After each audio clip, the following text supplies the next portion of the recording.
തൃശൂർ അതിരപ്പള്ളിയിൽ മസ്തകത്തിൽ മുറിവേറ്റ കൊമ്പന് ചികിത്സ നൽകാനുള്ള ദൗത്യം നാളെ ആരംഭിച്ചേക്കും. ഇതിനു മുന്നോടിയായി വയനാട്ടിലെ എലഫന്റ് ക്യാമ്പിൽ നിന്നും 3 കുങ്കി ആനകളെയും അതിരപ്പള്ളിയിൽ എത്തിച്ചു.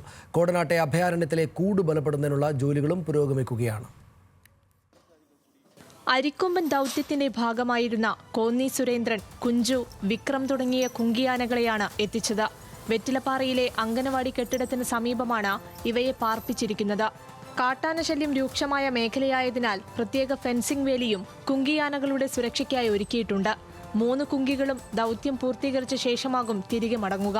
മയക്കുവെടി വെച്ചാൽ മാത്രമേ നമുക്ക് ആനയെ ചികിത്സിക്കാനായിട്ട് കൊണ്ടുപോകാൻ പറ്റുള്ളൂ. അതുകൊണ്ട് ആ റിസ്ക് ഏറ്റെടുത്തുകൊണ്ടാണ് നമ്മൾ ചെയ്യുന്നത്. അതിൻ്റെ ഫുഡും കാര്യങ്ങളൊക്കെ എടുക്കുന്നുണ്ട്. ഇതുവരെ ആന അങ്ങനത്തെ ഒരു അവശ നിലയിലായിട്ട് അത് കിടക്കുക, അങ്ങനെ എണീക്കാൻ പറ്റാത്തൊരവസ്ഥയിലൊന്നും എത്തിയിട്ടില്ല. അതുകൊണ്ട് നമ്മൾ ഫുൾ നിരീക്ഷണത്തിലാണ് ആന. അതേസമയം എറണാകുളം കോടനാട്ടെ അഭയാരണ്യത്തിലെ ആനക്കൂട് ബലപ്പെടുത്താനുള്ള ജോലികളും ഒരു വശത്ത് ആരംഭിച്ചിട്ടുണ്ട്. മൂന്നാറിൽ നിന്നും 100-ലധികം യൂക്കാലിപ്സ് മരങ്ങളാണ് കോടനാട്ടേക്ക് എത്തിച്ചിരിക്കുന്നത്. നാളെ ഉച്ചയോടെ കൂട് ബലപ്പെടുത്താൻ കഴിഞ്ഞാൽ ദൗത്യത്തിനുള്ള എല്ലാ സജ്ജീകരണങ്ങളും ഒരുക്കാൻ സാധിക്കും. JCB ഉപയോഗിച്ചുള്ള കൂടിന്റെ ബലപരിശോധന കൂടി നാളെ നടക്കും. കൂടിന്റെ അടിഭാഗം മൊത്തം ദ്രവിച്ചിട്ടുണ്ട്. അപ്പോൾ ഫുള്ള് നമ്മൾ മാറ്റണം. അപ്പോൾ അതിന് വേണ്ടിയിട്ടുള്ള നമ്മുടെ വലിയ തടികളൊക്കെ എത്തിയിട്ടുണ്ട്.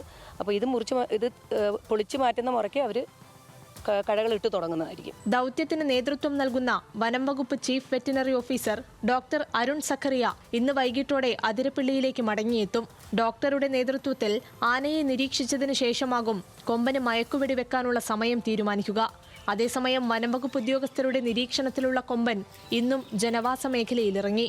മുറിവിന്റെ വ്യാപ്തി വർദ്ധിച്ചതിനാൽ ആനയുടെ ആരോഗ്യനിലയിൽ കഴിഞ്ഞ ദിവസങ്ങളിൽ നിന്നും കാര്യമായ മാറ്റങ്ങളില്ലെന്നും വനം വകുപ്പ് ഉദ്യോഗസ്ഥർ അറിയിച്ചു. ന്യൂസ് മലയാളം, തൃശൂർ.